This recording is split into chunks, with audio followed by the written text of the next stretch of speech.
Thank you so much, Joan, and it's really wonderful to be here and see so many friendly, familiar faces.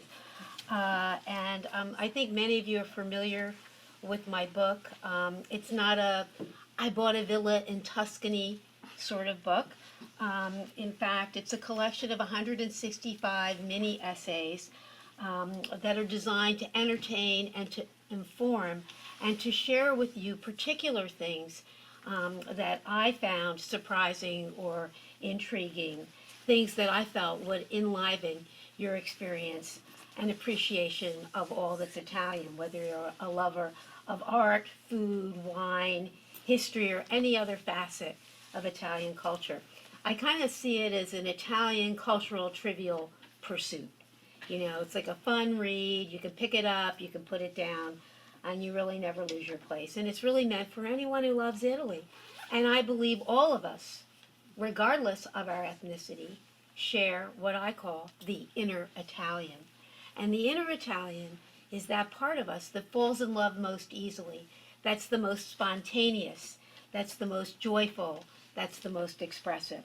So what I'm going to do today is I'm going to weave together a series of the mini essays that are in the book to tell you a bigger story. And I want to trace the roots of the concept of the modern woman. And I trace these roots back to Renaissance Italy, and none other than to La Bella Italia. And also in doing this, we're going to be exploring some intriguing backstories of some of the most iconic works of Renaissance art.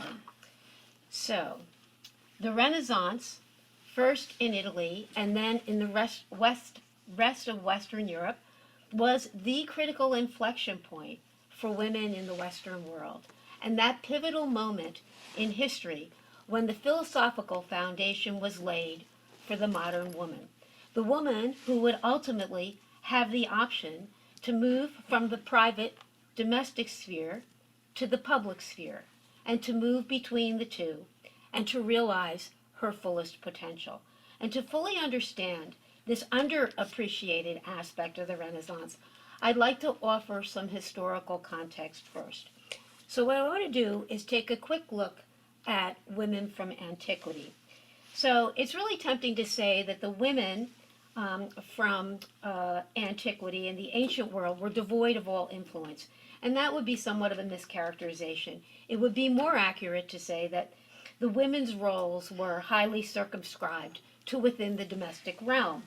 And in the case of patrician women, they ruled the roost, managing the diverse functions of running a household and overseeing large staffs. And they often did so unchallenged and single-handedly and with great authority and skill.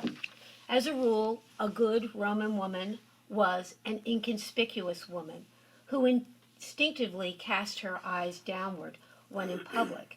And a good Roman woman was never ostentatious. Her jewels were her children.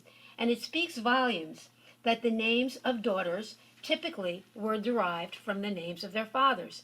Now, Julius Caesar had two daughters, and they were both named Julia. So it's little surprise that relatively few prominent female names are associated with ancient Rome. But I'm going to profile two who were definite outliers. So the first is Cleopatra, who lived 69 to 30 BC, and she lived to 39 years, okay? So she's the legendary queen, of course, of Egypt. She wasn't Roman. She wasn't even Egyptian. She was a Macedonian Greek of the Ptolemy line, and the first Ptolemy to ever speak Egyptian. And at the time of her rule, Egypt was a client state of Rome. Now, Cleopatra was famously and intimately associated with two prominent legendary Romans, Julius Caesar and Mark Antony. But what most distinguishes Cleopatra was how atypical she was as a woman in the male-dominated Roman world. She was not just a public figure, but she was the leader of a nation, and hence the leader of men. And she had a shrewd military mind, and she was the commander-in-chief of a powerful navy. She was also highly educated and cultured, and spoke 9 languages fluently. and someone who could hold her own in any company. But most notably, Cleopatra was a supremely self-confident woman, and she embraced public display and created a spectacle wherever she went. And perhaps nothing since Cleopatra has ever rivaled the utter lavishness of her royal events and processions. So, not surprisingly, all of this made her a suspect. So, we'll get to that later. The next woman, and I learned of the next woman, when I stumbled upon perhaps the least well-known and least visited, and in my opinion, the most sublimely beautiful antiquity in Rome. And these are frescoes. You can see them at the Palazzo Massimo, which is the Archaeological Museum of Rome. And these are frescoes from the summer dining room of Livia. And it's a room about the size of this room, and all the walls are covered with these amazing frescoes of this garden with these amazing birds and all these beautiful flowers and trees. So, who was Livia? Okay, well, Livia was the wife of Augustus, and Augustus was the first Roman emperor. And Livia was a formidable person in her own right. She was 11 years younger than Cleo and lived 59 years longer. She lived to the age of 83, which was really incredible in Roman times. So she was born Livia Drusilla, and she married Augustus. And this is so strange. She was pregnant with her second child by her first husband. Now, this was the time of the second triumvirate, and Livia was of higher birth than Augustus, and a marriage to Livia really helped him solidify his position.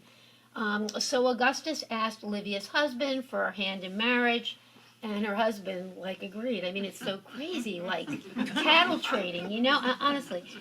So anyway, they had a very happy marriage, and during Augustus's subsequent 40-year rule, Livia served as his most valued confidant and his principal advisor, and during his frequent absences from Rome, as his effective stand-in.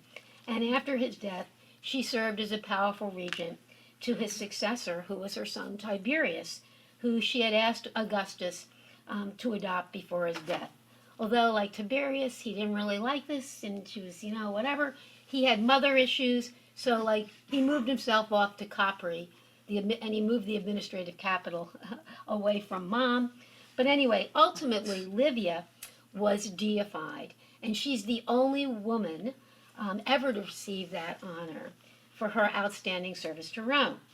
Now, as highly competent and indeed gifted these two women were, neither would have ever achieved the ultimate influence without the rare advantages of a royal lineage or a high birth and an auspicious marriage.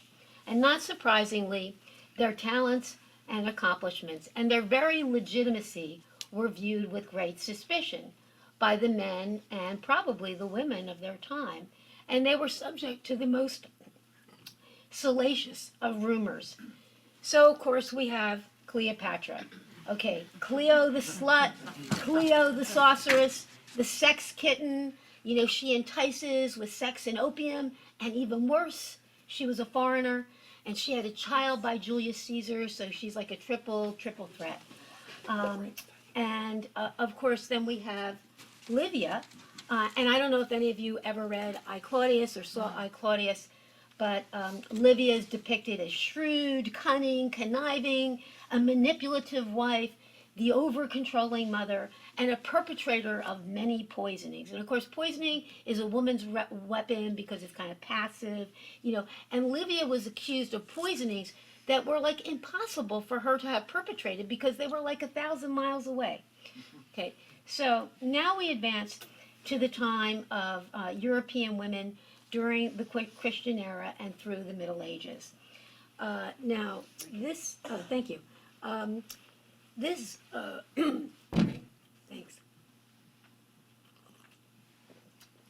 These are mosaics from a beautiful church in Rome, in Trastevere, Santa Maria in Trastevere. And this was the first church ever dedicated to a woman and to Mary. And so the first 13 centuries following Christ, women of all classes were afforded one principal route to influence outside the home, and that was through the church. And women were afforded one principal route to lasting recognition at that time, and that was through sainthood. Now, I kind of did this study, and I don't have my exact numbers in front of me, but I wanted to check out the ratio of women saints to men saints. Okay, so interestingly, I mean, women were, really devoid of influence during the Middle Ages, but when you do the ratio, it wasn't 50-50, but it was like 60-40, which, really wasn't too bad for that time. So broadly speaking, there were two types of female saints during this period. There were the virgin martyrs from the early centuries of Christian persecution, and then what I like to call the mystic sisters, which were of the Christian-dominated centuries that followed. And I'm going to look at an example of each. So the first of the virgin martyrs is Santa Lucia of Syracuse, and she lived 283 to 304 AD. Now, Lucia had consecrated her virginity to God and hoped to distribute her dowry to the poor. But this was all done unbeknownst to her mom, who had promised Lucia to the son of a wealthy pagan family. So once the groom heard about Lucia's plans, he demanded that she renounce her faith. So Lucia was steadfast in her faith and refused to renounce her God, and then subsequently refused to accept the penalty of being defiled in a brothel. So when they came for her, she was nearly indomitable. Oxen couldn't move her. Fire couldn't burn her. And eventually she was felled by a sword. Go figure. Anyway, often in art, her symbol, her attribute are the eyes.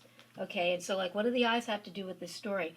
Well, what happened was her story, her legend, sort of got reinterpreted about 1,000 years later. She became really popular in Sicily because there was a famine and everyone prayed to Lucia.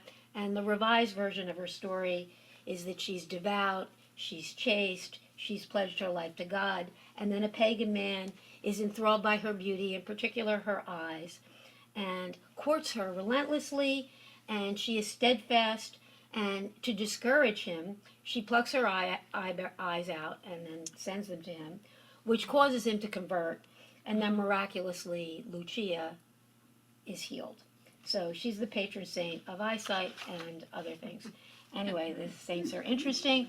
So Lucia is one of 8 women, along with the Virgin Mary, who's commemorated in the canon of the Mass. Now, our second saint is mystic Catherine of Siena. Now, she was born in the late Middle Ages, 1347. And these are frescoes. You can actually visit her home, her original home in Siena. It's a little house. And these frescoes are painted in the home.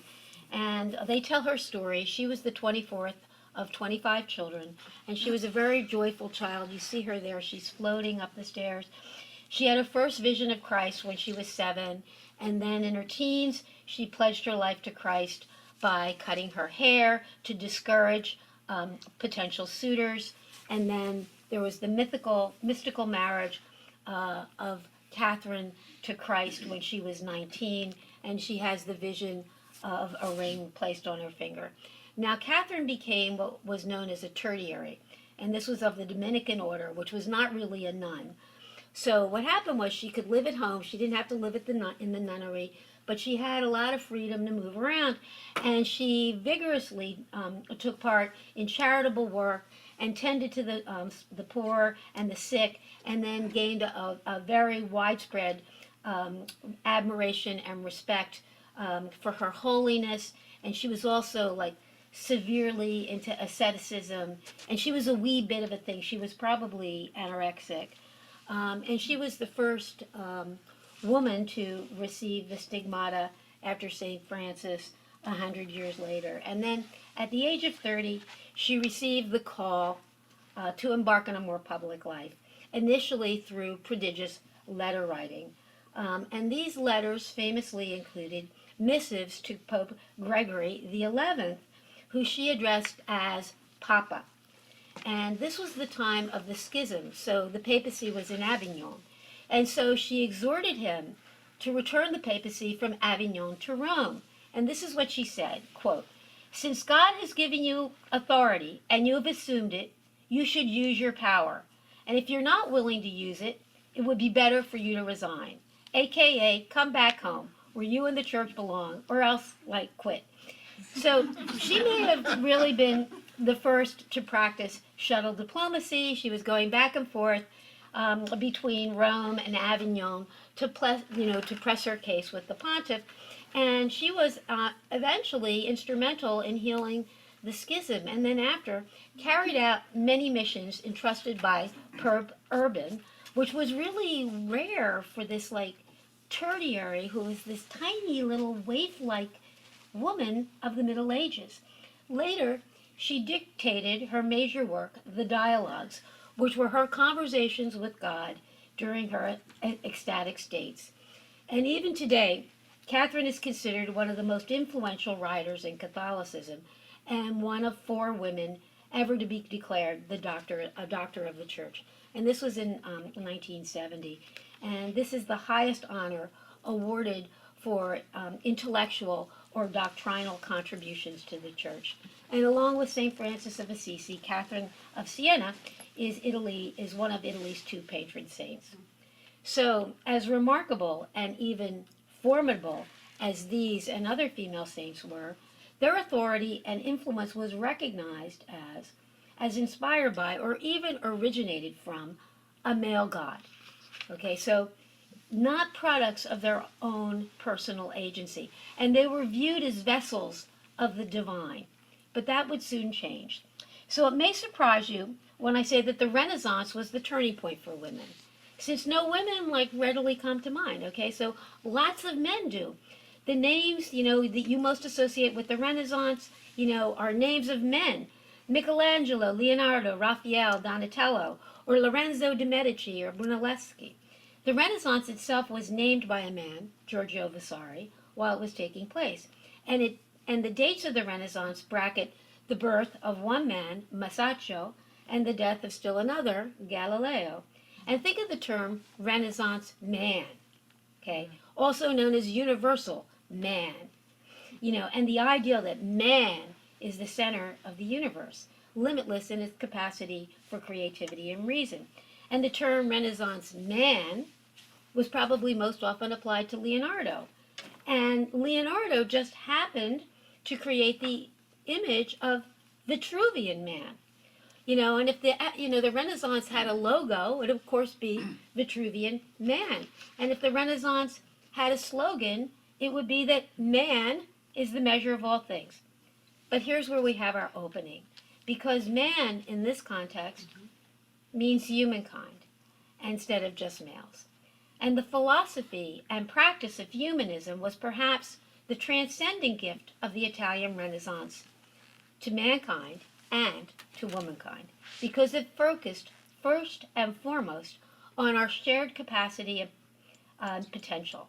So let me complete this picture with an equally iconic and equally idealized Renaissance image. And that is, of course, the birth of Venus. And let me quote writer Gaia Servadio in her book Renaissance Woman. The Renaissance created a new vision of womanhood, and it also created the modern woman. She rose from the foam of the waves of the Renaissance, just like the Venus painted by Botticelli, naked and innocent, ready to awake to a world that so far had passed her by. And it just so happens that the Venus you see here in Botticelli's famous painting from the Uffizi was an actual woman living in Renaissance Florence.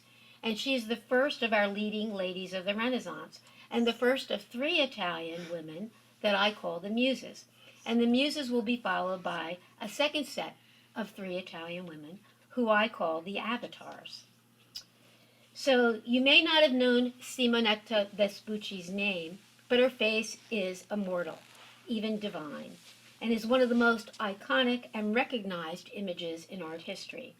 It's not only the face of Venus, but it's also the face of Botticelli's Primavera. They were commissioned together, and that, of course, tells the story of the goddess of spring. Botticelli also painted several other portraits of Simonetta. And Simonetta was born in a Ligurian town south of Genoa called Porto Venere, which coincidentally means Port of Venus. And she married a cousin of the Florentine explorer, Amerigo Vespucci. And when she came to Florence, she became an instant sensation with the moneyed class and with the Medici. And for a jousting tournament in 1475, Giuliano de' Medici, who was Lorenzo's younger brother, commissioned a painting by Botticelli, a banner actually, of Simonetta as helmeted Athena, bearing the inscription in Latin, quote, the unparalleled one, unquote. Thereafter, she became known as the most beautiful woman in Florence and later of the entire Renaissance. So Simonetta never officially posed for Botticelli, but her effect on him was profound. She represented not only his muse from afar, but also the perfect model of the prevailing Neoplatonic belief in spiritual uplift through love, harmony, and idealized beauty.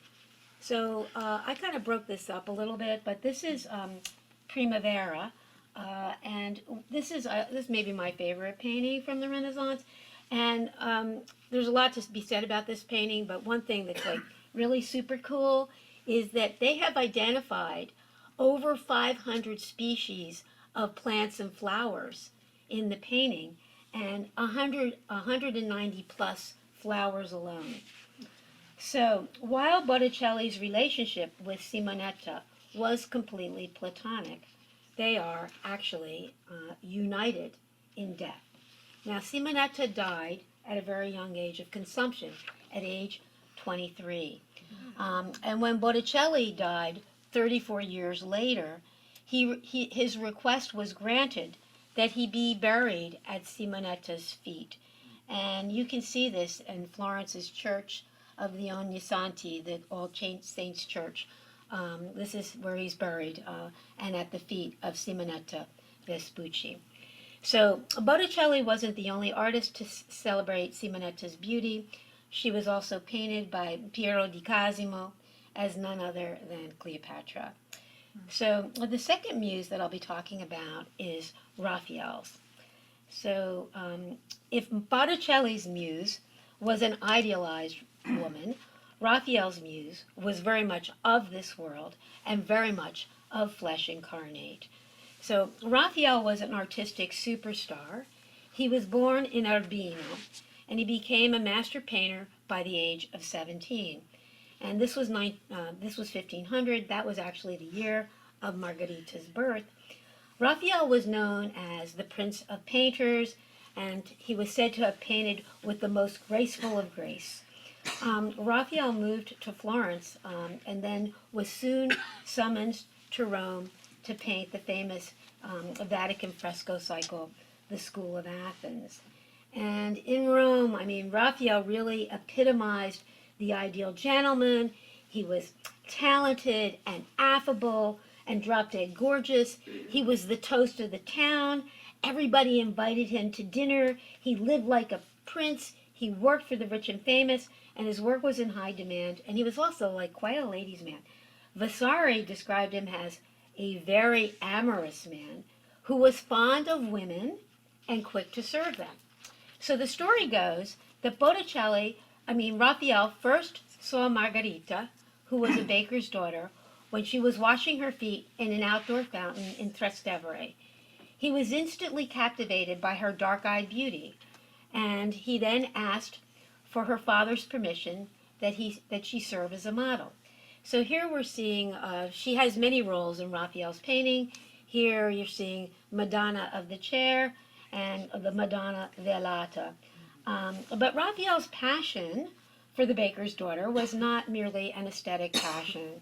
In fact, it was said by Vasari that when Raphael was commissioned to decorate the Villa Farnesina, Raphael was unable to dedicate himself properly to his work due to his singular preoccupation with Margherita, until she was then allowed to come and live at his side. So, they had lunch, siesta, afternoon delight at Villa Farnesina. Okay, so at Villa Farnesina, there's a wonderful fresco Galatea, but that's not Margherita. But anyway, there was a big but in this relationship. So the big but was that Raphael was officially engaged to another woman, the niece of one of his very wealthy patrons, Cardinal Lovisi. And after all, someone of Raphael's stature and fame would be expected to, wed a woman of the upper classes. So he kept postponing the marriage. I have to paint the stanza, I have to paint Galatea. So he kept putting this off for 7 years. Okay? And then, he died. All right? And he died on Good Friday, and this was all of Rome was they're crying. Okay, so Vasari goes as far to suggest that Raphael's famously amorous appetites for Margherita had been taken to excess, causing a fever that ultimately killed him. So, Vasari was kind of like People magazine back then. No, Esquire. Yeah. So, this painting on the left, known as La Fern Arena, was only discovered after Raphael's death, and it was hidden in his studio. And you can notice the very similar poses with Madonna Velata. They're posed really in the very same way. And it was really suspected that Raphael was, they were singularly devoted to one another, that they had secretly wed. And there are many clues in this canvas. Okay, first is the pearl pendant in her turban was the sort of expensive bauble a woman would wear on her wedding day. And of course, Margherita means pearl. Okay, and you really can't see this in the background, but there's myrtle and quince, and they're commonly understood as symbols of love, fecundity, and fidelity. Her hand is on her left breast, and it's pointing to Raphael's name on a narrow armband, which is an otherwise really unusual, unconventional way to sign a painting. And finally, a recent cleaning of the painting revealed a ruby ring found on her third finger. And the ring was likely painted over by Raphael's students after his death to prevent a scandal. So if Botticelli is united with Simonetta after death, Raphael was less fortunate. So he happens to be buried in the Pantheon, which is a place of greatest honor. But he's buried alongside of Maria Bibinini, his long-suffering fiancée of 7 years. Okay. Now, as for Margherita, 4 months after the artist's death in 1520, at the convent of San Apollonia in Rome's Trastevere, they registered the arrival of the widow Margherita, daughter of a Sienese baker. And she would be dead 2 years later at age 23. Now, while Raphael and his true love were not united in their place of burial, they are united in 2 canvases almost 300 years later, and these were both painted by French artist Jean-Auguste de Dominique Ingres. And the painting on the left you can see at the Yale Art Museum. Our third muse is Vittoria Colonna. So if Simonetta was Botticelli's divine inspiration and Margherita was Raphael's embodiment of true romantic love, our third muse, Vittoria Colonna, was Michelangelo's eternal soulmate. The woman he revered as much, if not more, for her mind as for her physical beauty. And on the right, you see a drawing by Michelangelo.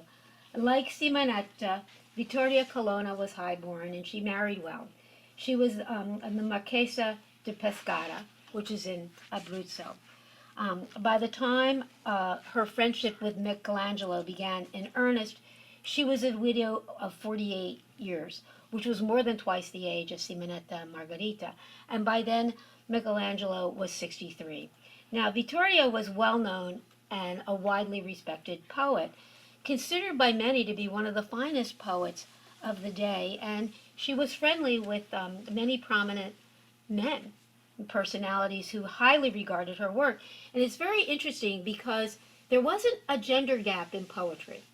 Now, if you were educated, the only gap was were you educated or not. So if you were an educated man or woman, you would write poetry, and you could be regarded as a fine poet whether you were a woman or a man. Now, Vittoria was also religiously devout and a paragon of moral rectitude. And although a lay person, she lived in convents and donned the drab habit of a Franciscan monk. Already a legend, Michelangelo was also very devout. And he was also, a famously sullen and reclusive curmudgeon who was often bombastic and angry and would yell at the popes. It didn't matter to him. And by this time, he had come to completely neglect his personal grooming and overall appearance. So this love affair between this very curious couple, was platonic, but it was nevertheless intimate and a passionate relationship based on the deepest mutual admiration and having a uniquely spiritual ardor. Michelangelo, who had no time for anyone, always had time for Vittoria. At one point, she implored him to write to him less often, otherwise, neither would have time for their work. And Vittoria was one of the only people allowed access to the Sistine Chapel when he was painting the Last Judgment. Now, the Last Judgment took him 9 years versus the ceiling, which only took him 4 years. And I kind of like this slide. It kind of really frustrates me because to me, the Last Judgment is one of my favorite works of art. It is so spectacular, the impact when you see it. So it's really lost when it's made small like that. But not coincidentally, Vittoria would be featured in this famous fresco, and she's featured as the Virgin Mary, okay, which is you can see there she is. And interestingly, Michelangelo is also featured. He has a self-portrait, a deprecating self-portrait, and he's depicting himself on the side of the damned, and he's been flayed. So beside their frequent correspondence and in-person encounters, the two exchanged poetry with one another, and Michelangelo was a very good poet as well. And in fact, Michelangelo bound all of Vittoria's sonnets in leather, and he kept the book with him as his most precious possession, along with all of her letters. And these were with him at his deathbed. In one of Michelangelo's early letters to Vittoria, he said this: "It is not a mortal object that struck my view when, for the first time, your eyes fixed on mine." The old master would outlive his eternal soulmate, and in her 55th year, Vittoria Colonna died in Michelangelo's arms. So this is an image of the crucifix which he drew for Vittoria Colonna. As Gaia Servadio put in Renaissance Women, she was the one person whom the silent, morose painter would communicate, and in his eyes, she was his equal in intellect and his peer in spirituality. So, 3 little-known women, 3 unconventional love stories. Each woman, in her own distinct way, was admired and inspired some of the greatest artists and some of the most iconic and treasured artwork of the Renaissance. Now we're going to look at 3 more Italian women who stepped out well beyond the painted canvas and well beyond the men of their lives. And I call these women the avatars. The first is Isabella D'este, and she lived 1474 to 1539. And she was painted by the likes of Montaigne, Titian, Rubens, and Leonardo. Now the painting, go back. Okay, the painting on the right is by Titian, so stay with that. So Isabella was a woman of destiny and was declared First Lady of the World and supreme among women by 2 of her prominent early 16th century male contemporaries. And much is known about her comings and goings and her very eventful life, because she was a prodigious letter writer, and 2,000 letters survived. And really, no woman was better prepared to be one of the leading ladies of her time. Isabella was the firstborn of 6 children and the ruling family of Ferrara, and she came from very enlightened parents who believed in educating their sons and their daughters equally.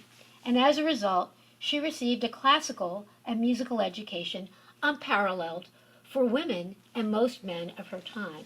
And at 16, she was so confident and so well versed in politics, she could debate with ambassadors. Her marriage, which was also at age 16, was to Francesco Gonzaga, the Marquis of Mantua, who was a formidable condottieri, which is a mercenary military commander. And this was cause for great celebration because it united 2 powerful families, 2 powerful principalities. And the marriage was very happy at first. It produced 8 children, 6 of whom survived. And under their reign and under Isabella's careful orchestration, the cultural life of Mantua thrived with court patronage of painters, poets, musicians, a salon of writers and philosophers. And ultimately, Isabella's living quarters would become a museum, featuring the works of Montaigne, Titian, Bellini, Giorgione, Raphael, and Perugino. She was also a famous sort of a fashion avatar. I like to say she was a Jackie O of the Renaissance. And she was known for her signature and widely imitated plunging necklines and her penchant for furs. She loved perfumes and her decorative turban-like headdress. Later, her marriage to Francesco fell under a shadow, and she had discovered letters between he and Lucrezia Borgia. Okay, so this is Isabella later.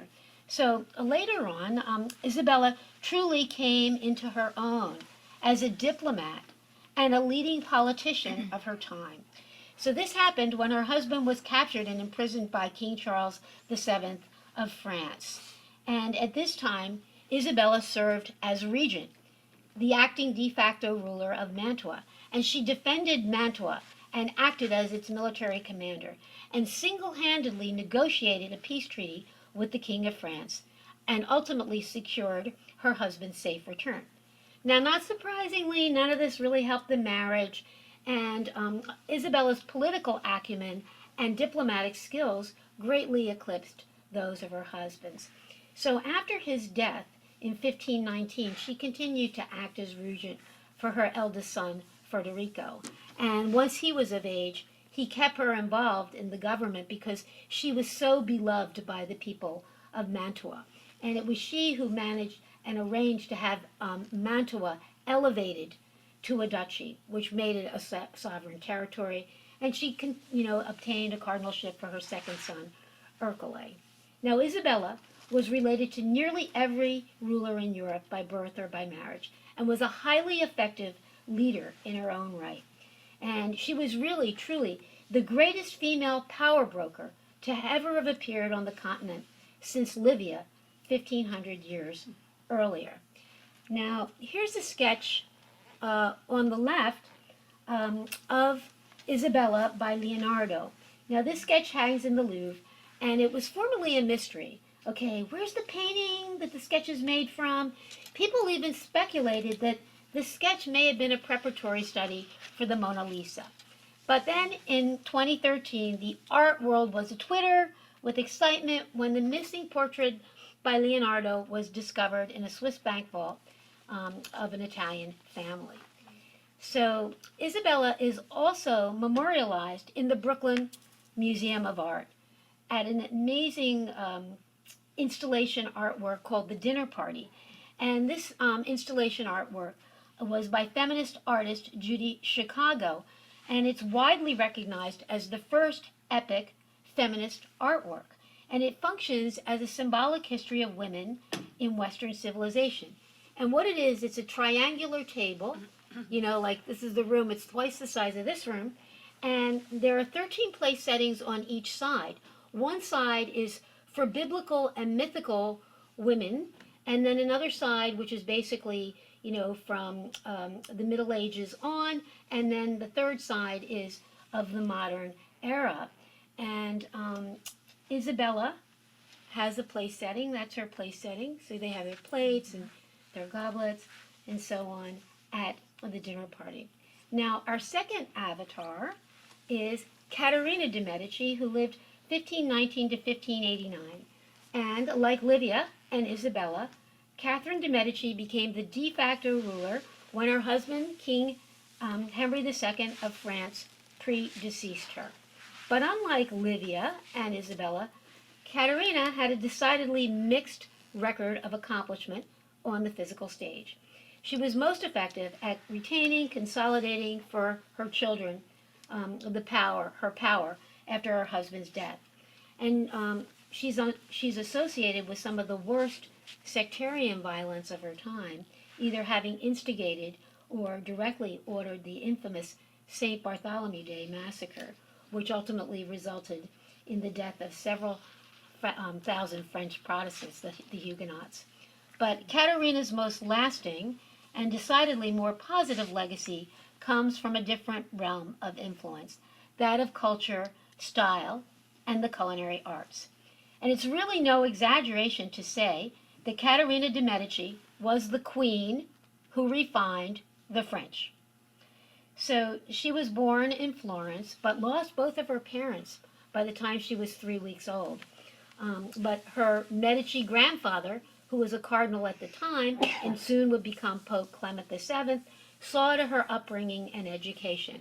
And by the age 14, Catarina was considered one of the most cultured women of her day and the most marriageable. And she was married at age 14, and she was married to Henry of Orleans, who was the son of King Francis I of France. However, Henry wasn't really very interested in Catarina. She wasn't really that attractive. And then Henry had this beautiful, long-standing mistress.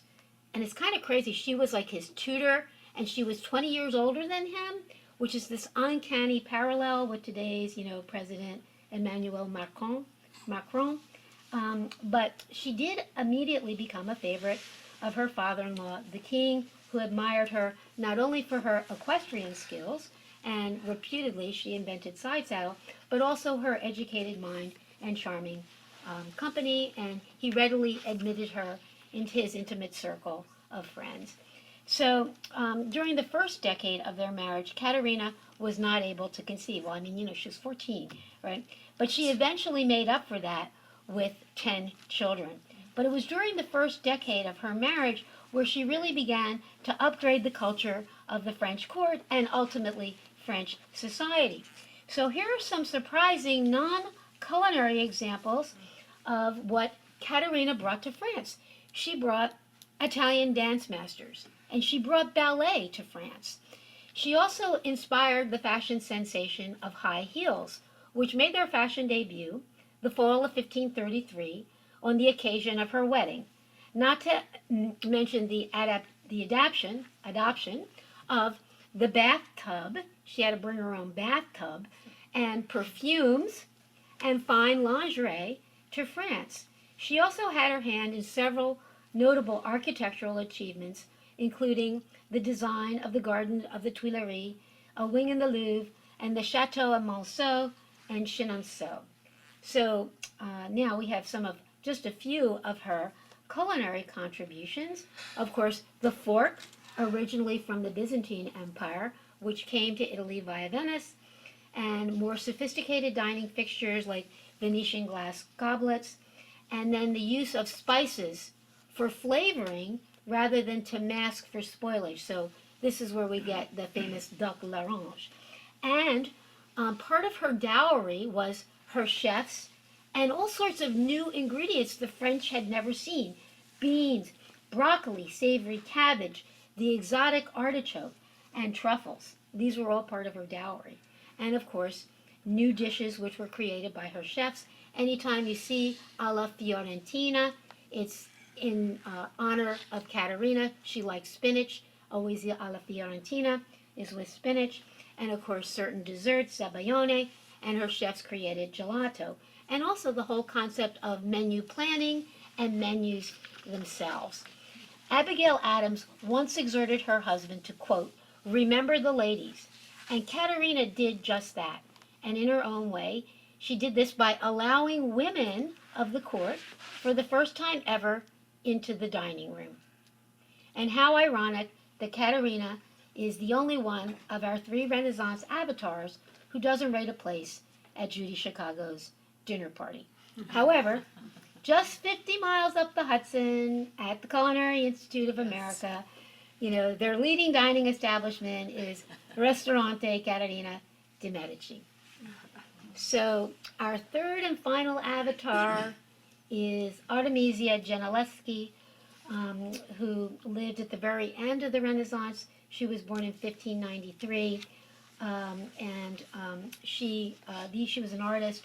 These are two amazing self-portraits of Artemisia. Unlike Isabella and Catarina, Artemisia was not highborn. But like Isabella and Catarina, she did receive quite an education, but of an entirely different sort. Artemisia's mother died when she was 12, and she was also very attached to her father, who was a respected painter, Orazio Gentileschi, who encouraged her interest and oversaw to her tutelage in the art of painting, which was a wholly unusual pursuit for a woman, because the vocation of painting was seen this time as exclusively a man's occupation and within the purview and exclusivity of the male guild system. But Artemisia's talent was undeniable, and at just age 17, she completed the stunning Susanna and the Elders, which is based on an Old Testament story that would eerily foreshadow her own life story. So biblical Susanna was a fair Hebrew wife, and she was spied on at her bath by two lecherous elders who pressed her for sexual favors in exchange for their silence about fabricated adulterous liaisons on her part. The virtuous Susanna refused their blackmail, and her false accusers were eventually found out and paid with their lives. Now, Artemisia's own real-life Me Too moment occurred just 2 years later, but with a decidedly different outcome. Florentine muralist Agostino Tazzi, who was hired by her father to tutor her in perspective, raped Artemisia. Then he falsely accused her of having numerous lovers prior to the event. She told her father, and her father brought charges against Tazzi. And then she had to endure the ordeal of a 7-month public rape trial in which she was to testify against her accuser. And this trial also included, this is horrible, the humiliating public physical examination in public by men of Artemisia. The events of the trial were meticulously recorded in court proceedings, and all of Rome watched. On the eventual testimony of one of Tazzi's friends, whom he had bragged, about, his conquest, Tazzi was eventually convicted. But he spent less than a year in jail. And he was then banished from Rome, but, it was never enforced. Meanwhile, Artemisia's reputation was in tatters. So during the trial, Artemisia painted another biblical episode. And this was the story of Judith beheading Holofernes. Now, the story of Judith and Holofernes is this Assyrian general, and he is going to, invade Judith and is a threat to her people. But he's also eyeing Judith. He thinks she's, attractive. He invites her back to his tent. So she's brave. She's dauntless. She's like David and Goliath. She's the, feminine equivalent of David. And she decides she's going to the tent and she's going to poison or drug his wine and then behead him. And so this is Artemisia as Judith beheading Holofernes. And it so happens that the head of Holofernes is the face of Agostino Tazzi. So After the trial, arranged by her father, she moved to Florence and married a Florentine painter, and she had 5 children, only one survived. And in Florence, she learned to read and write, and she became accepted in the intellectual circles there. She became very close friends with Galileo. They exchanged many letters, and like Isabella, her talent greatly eclipsed that of her husband's, and she would go on to establish herself and in her independent status as an artist, and took on many commissions, and she gained the patronage of Grand Duke Cosimo and became, in fact, an acclaimed artist in Florence, and in fact, the first woman admitted to the Accademia dell'Arte del Disegno, so the Academy of Art and Design, the first woman to have ever been inducted into the Accademia. So Artemisia had shattered the canvas ceiling. So here's another self-portrait of Artemisia, and she favored biblical, mythological subjects, and here she's depicted herself as Catherine of Alexandria, who was another martyr. Now, the story of Catherine is that the instrument that was to be the instrument of her torture was the wheel, and instead of the wheel breaking Catherine broke the wheel. So, I love that. So anyway, she did again paint Judith, this time for the Grand Duke Cosimo. And so you're seeing, this is her second, Judith, Beheading, Holofernes. And you can see this painting in the Uffizi. And I juxtapose this because also in the Uffizi, you can see Botticelli's treatment of the same subject matter, only he depicts it like after the beheading. And, if you're not really looking, you kind of think like they're skipping off to a picnic, so I thought I'd do that for some comic relief. So anyway, Artemisia later moved on to Naples and established a successful workshop, which was truly remarkable for a woman, since she wasn't employed by the royal court, nor did she enjoy the protection of a wealthy, influential husband. She also later traveled to London and helped her dying father finish a commission in the Queen's Palace in Greenwich. She died at age 60 in Naples, and there are 60 known works of her art. Remarkably, she only had her first major retrospective in 2012 in Milan. And not surprisingly, Artemisia does have a seat at Judy Chicago's dinner party. And what's so cool about this is Artemisia, so on one side of the triangle, and she faces Judith, biblical Judith, who sits right across from her. So not only does Artemisia have a central place at the dinner table, but an important place in Italian cultural history. And she said of herself in one of her letters, "I have the spirit of Caesar and the soul of a woman." Mm-hmm. So, what can we conclude? Some truly amazing women lived during the Renaissance. But women of great promise and talent have lived throughout the course of history. And like in other times, women who left their greatest mark on history often had the advantage of high birth or an extraordinary education, or both. So what's so noteworthy about the Renaissance? And why consider the Renaissance the inflection point in the history of women? I believe the difference is less in the great things these women did, but more in how these achievements began to be viewed by their contemporaries. In classical times, the rare woman of influence and accomplishment was viewed with great suspicion, and typically as aberrant, and perhaps even sinister. In medieval times, women of great influence and accomplishment were almost exclusively in the realm of religion, and they were viewed as vessels of a higher divine and patriarchal power, rather than the source of their own achievements. But during the Renaissance, extraordinary women began to be seen as just that, extraordinary women.